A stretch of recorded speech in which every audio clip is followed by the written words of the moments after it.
जी पुराने वक्तां दे ना हिंदुस्तान पाकिस्तान बनन तो पहले दे घर बने ने ते डिग्गे पए ने। वेखो थापियां पईयां विच।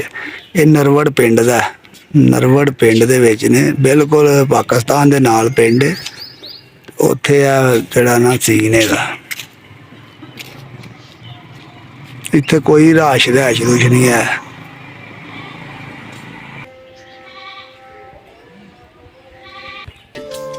है जी पाकिस्तान ते हिंदुस्तान बनन तो पहले दिन घर ते बार्डर ते पिंड ने।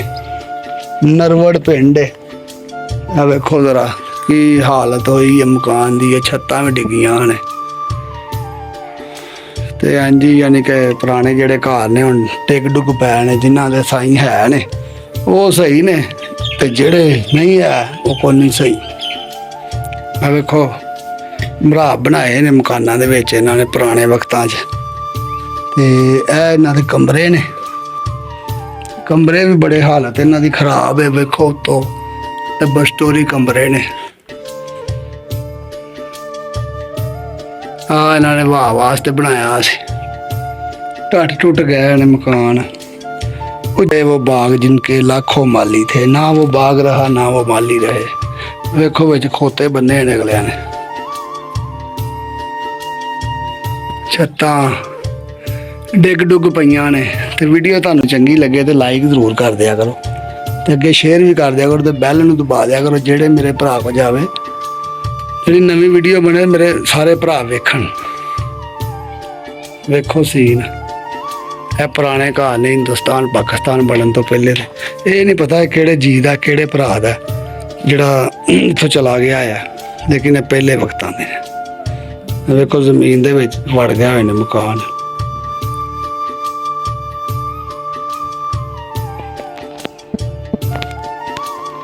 इधर चलाने जी बनी हुई है।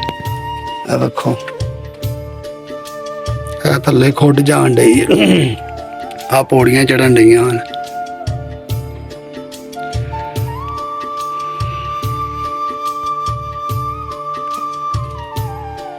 पता नहीं किन्ने साल पहले दिन सन 47 तो पहले दे मकान बने ने। छोटी इट्ट दे छोटी टैल लगी है। वेखो बड़े पुराने मकान ने। यह बाहर दा सीन है।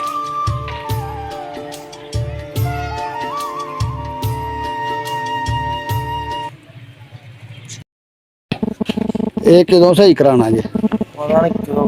सही करा लो इनू। तेरे चाचे रहिंदे इत्थे? डेरे ते चले गए। केड़े डेरे ते? अच्छा ठीक ठीक। ए सारे जी पहले वक्तां दे मकान ने। हिंदुस्तान पाकिस्तान बनन तो पहले दिन। ए वेखो ना हुण इत्थे रैशां ने अंदर। ये जी नरवड़ पिंड है। नरवड़ पिंड हैगा सारा। हुण वो बदल ही गईयां ने चीज़ां इत्थे। वेखो सारा पुराने वक्तां दा।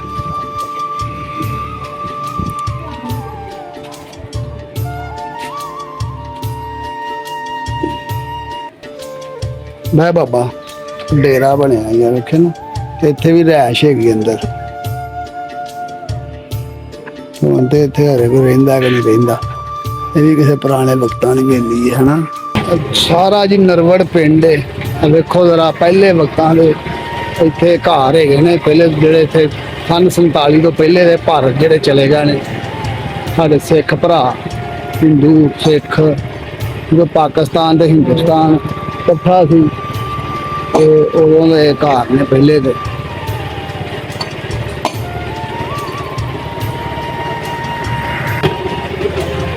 सारा जी नरवड़ पिंड है जेड़ा ना वो बाहर निकले आए जिहदे को असीं आए हैं। असीं इत्थे आए सां बकरियां अपनियां इत्थे भेजनियां ने ते ओहदा घर घुर वेखिया ओहदी हवेली वेखी है ते हुण असीं वापस चले हैं।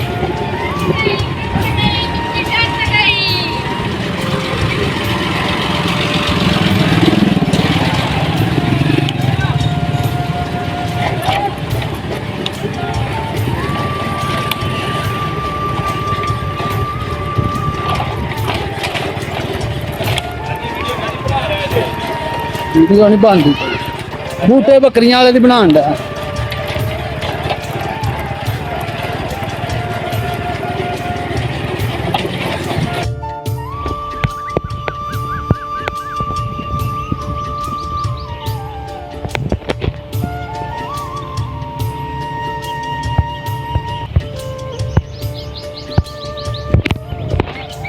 ਵੇਲਾ ਇੱਥੋਂ ਆ ਕੇ ਪਾਕਿਸਤਾਨ ਤੇ ਇੰਡੀਆ ਮਿਲਦਾ ਹੀ ਹੈ ਤੇ ਮਿਲਦਾ ਤੇ ਹਰ ਜਗ੍ਹਾ ਤੋਂ ਹੀ ਹੈ, ਲੇਕਿਨ ਇਹ ਵੱਖਰਾ ਹੀ ਹੈ ਸੀਨ।